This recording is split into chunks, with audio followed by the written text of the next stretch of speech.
Putin está em pânico total. E isso porque o Serviço Federal de Segurança russo descobriu um plano de golpe contra ele. Mas o problema para Putin é que esses conspiradores não estão dentro da Rússia, mas sim no exterior. Ou seja, ele não pode simplesmente fazê-los cair de uma janela ou de um avião. Isso forçou o Serviço Federal de Segurança a abrir um processo criminal contra 22 opositores, incluindo Mikhail Khodorkovsky, que já foi o homem mais rico da Rússia e agora é o crítico mais proeminente de Putin. Mas isso não é só paranoia. O plano tem um nome: a Declaração de Berlim. Essa declaração pede uma mudança de regime no Kremlin. E isso é algo que Putin não gosta de ouvir. Isso porque Putin sabe que o verdadeiro inimigo dele não é o povo ucraniano, nem mesmo a OTAN. São os próprios russos. Ouça isso você mesmo. Sim, obrigado. Isso mostra novamente o nível desse medo. Tenho dito repetidamente que o principal inimigo de Putin não são os ucranianos e nem mesmo os americanos. O principal inimigo de Putin é o povo russo. E o que falta ao povo russo é uma força política que possa trazer mais foco em como eles pensam sobre esse regime ilegítimo na Rússia. E o grau de medo é tão grande que até mesmo esse comitê anti-guerra, que não tem muitos recursos, e é preciso lembrar que o alcance do YouTube foi restringido e, se não completamente, banido na Rússia. Ainda assim, eles temem qualquer pessoa que tenha alguma autoridade entre a população russa dos dois lados da fronteira. Isso é tão grande e tem crescido tanto que eles precisam tomar essas medidas.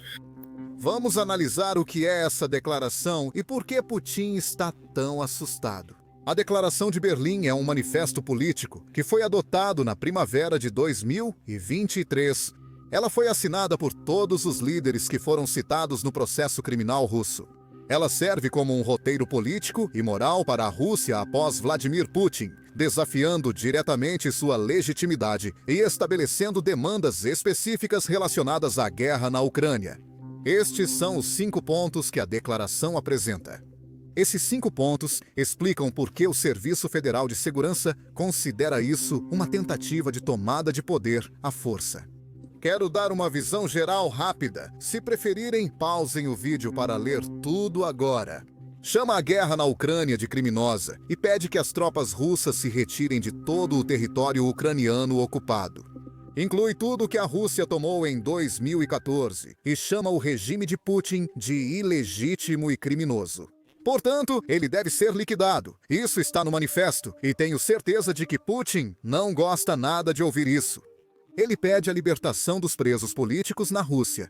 E, além disso, demonstra solidariedade a todas as pessoas que estão se manifestando contra Putin dentro da Rússia. Agora, é aqui que eu preciso compartilhar algo importante.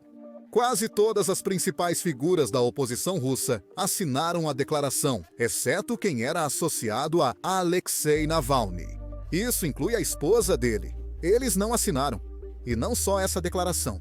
Recentemente, parece que toda a declaração vinda desse grupo soa cada vez mais como alguém que quer manter Putin no poder e cada vez menos como oposição.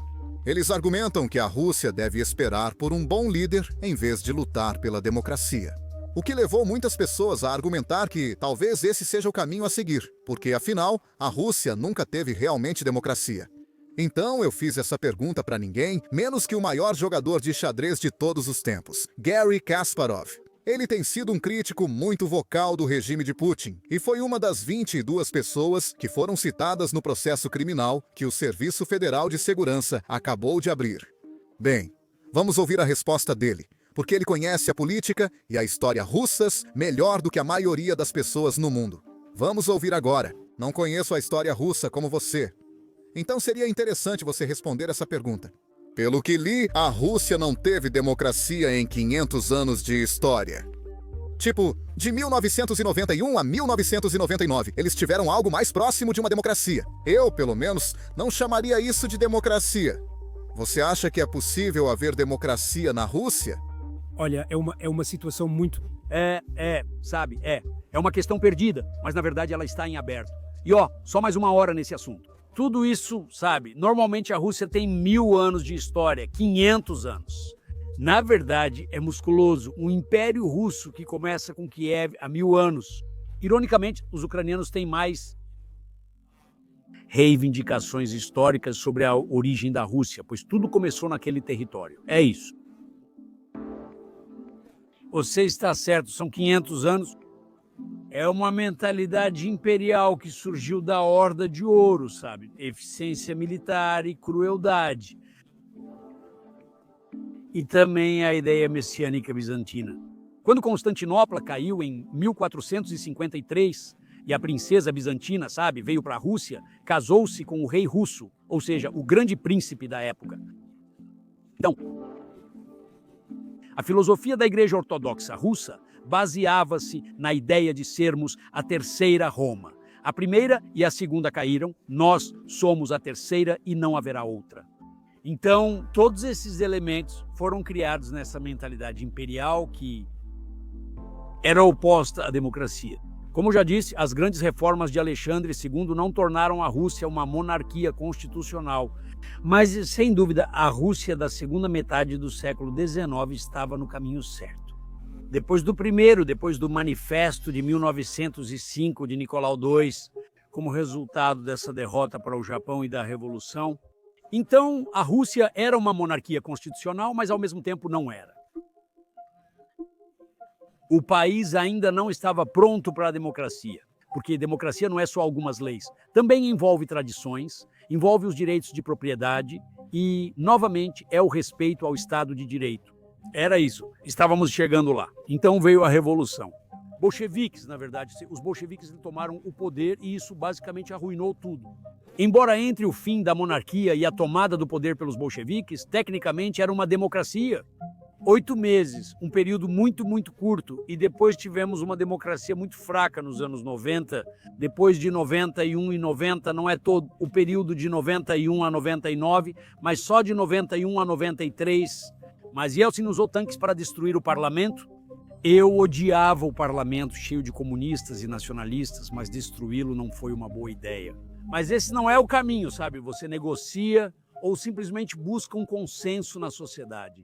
Então, você está certo, a história da Rússia nos oferece muito pouco otimismo para que a Rússia seja democrática.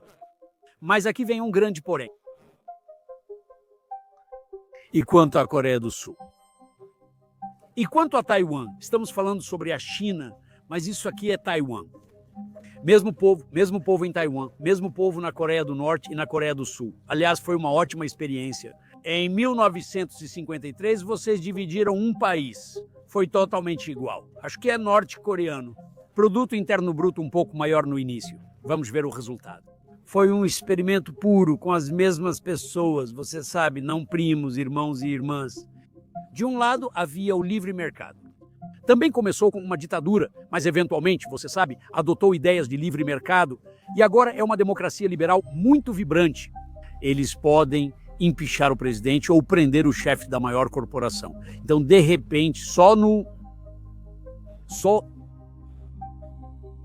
em menos de 70 anos, porque em 2050 já era uma democracia vibrante. Então, em 6 décadas, o país não tinha nenhuma experiência em democracia, nenhuma experiência em economia de mercado. Então, adquiriu todo esse conhecimento. O mesmo ocorreu com Taiwan.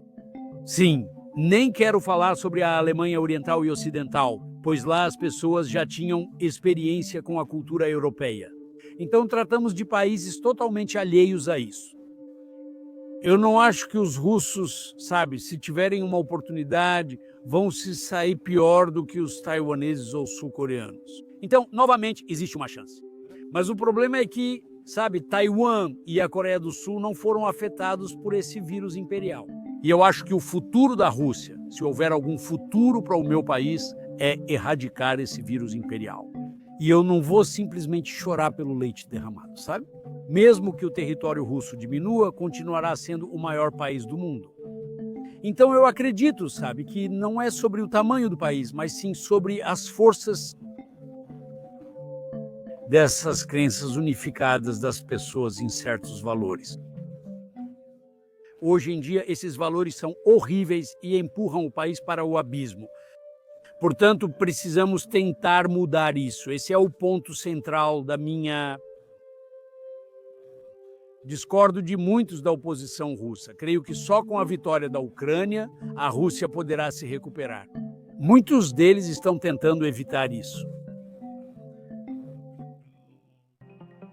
Abordagem direta, porque sim, a Ucrânia vencendo a guerra significa que eles terão que matar mais russos. É sobre salvar a Rússia de uma catástrofe total que resultaria se Putin expandisse a guerra. Isso só mudará se a Ucrânia vencer, o que hoje não parece realista. Adorei conversar com você. Gosto de história russa e agora estou ainda mais animado. Fico feliz em continuar a conversa com você. Se o seu público quiser mais história russa ou... Exatamente. Você sabe como me encontrar? Era isso que eu queria saber. Vou ler mais para trazer uma pergunta melhor sobre a história e aguardar a próxima. Dos seus leitores, do público. E nós podemos definitivamente apenas responder. Eu sempre prefiro conversar, mantendo canais abertos. Não é certeza, é câmara de eco. Sim, acho que na próxima vez falaremos sobre história russa. Mas sim, eu tenho uma pele grossa. Agora, eu sei que esse trecho foi um pouco longo, mas eu não podia acreditar que conseguimos conversar com ele. Então eu quis compartilhar isso com vocês. Assista ao episódio completo no nosso podcast Caos e Paz. Para Putin, isso preocupa, principalmente pelo momento atual. Porque nas últimas semanas vimos muitos rumores de golpe nos telegramas russos. São canais de notícias muito pró-Rússia. E eles estavam falando sobre conversas que estavam acontecendo no Kremlin, no Estado-Maior ou no Exército. Agora, Jason J. Smart fez uma análise muito detalhada do que tudo isso significa, então recomendo fortemente que você confira o canal dele. Também existem duas formas de ver essas postagens no Telegram. Elas podem ser reais, mas o mais provável é que o Serviço Federal de Segurança tenha plantado essas postagens antigas para eliminar qualquer pessoa que seja minimamente não confiável. É exatamente sobre isso que trata esse processo criminal. Vão usar esse caso para acusar qualquer um que tenha falado com essas 22 pessoas, alegando ligação com quem planeja o golpe contra Putin. Dessa forma, Putin pode solidificar seu controle sobre o poder enquanto a economia russa vai para o ralo. Putin faz isso agora principalmente por causa dos problemas econômicos da Rússia. Mas também tem a ver com alguns comentários que estão vindo de líderes europeus no último mês. Abordamos isso no vídeo anterior. Muitos líderes têm dito isso publicamente, mostrando uma tendência crescente. A Rússia pode estar próxima de uma mudança de regime, talvez única saída para encerrar a guerra. Confira este trecho do ministro das Relações Exteriores e vice-primeiro-ministro da Polônia, Putin. Iniciou a guerra com suposições muito otimistas. Ele achou que teria um golpe em Kiev que levaria 3 dias, que os ucranianos o receberiam de braços abertos, porque são apenas russos desorientados. Todas essas suposições estavam erradas. E ele está atolado em uma guerra que está destruindo o futuro da Rússia, que já custou 1 milhão de mortos e feridos. E o problema é que ele não pode admitir o erro para si mesmo, nem para o povo russo. Essas guerras coloniais costumam durar 1 década. Elas só terminam quando o agressor conclui que não pode vencer. E geralmente elas são encerradas por uma equipe diferente da que as iniciou.